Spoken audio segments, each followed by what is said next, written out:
Bago po kami magtapos, nais naming ibahagi sa inyo ang masaya pero simpleng bonding ni na Pangulong Ferdinand R. Marcos Jr. at First Lady Liza Marcos para sa kanilang ika-33 anibersaryo ng kasal. Pinida pa nga sa social media ng first couple ang galing sa pagluluto ni Pangulong Marcos Jr. Atin pong tunghayad sa ulat ni Kenneth Pasyente. Anniversary dinner made the old-fashioned way with love.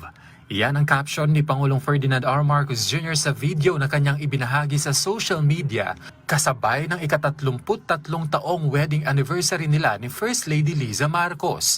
I-flinex ng Pangulo ang kanyang cooking skills matapos maghanda ng roast chicken, vegetable soup, salad at carbonara para sa kanilang intimate dinner. Pepper, carbonara. You can help? No, no, you want to do it? Look, smell it, smell it, smell it. Oh, really smell it.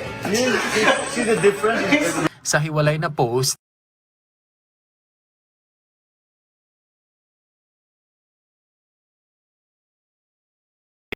kundi talagang tinutupad ito.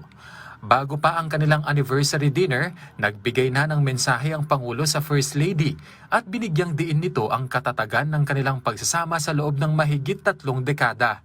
Anya, sa bawat yugto ng buhay, pamilya man, trabaho at lahat ng pinagdaanan, magkasama nilang hinarap ang mga ito.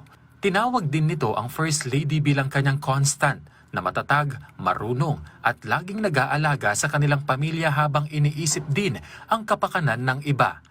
Ibinahagi naman ng First Lady na nabuo nila ang isang buhay at pamilya habang nananatiling buhay ang pagmamahal sa loob ng 33 taon.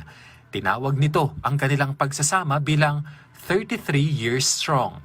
Binigyan din ng Pangulo ng bouquet of vegetables ang First Lady matapos itong bumisita sa Benguet. Ikinasal ang first couple sa Italy noong April 17, 1993. Kenneth Pasyente para sa Pambansang TV sa Bagong Pilipinas.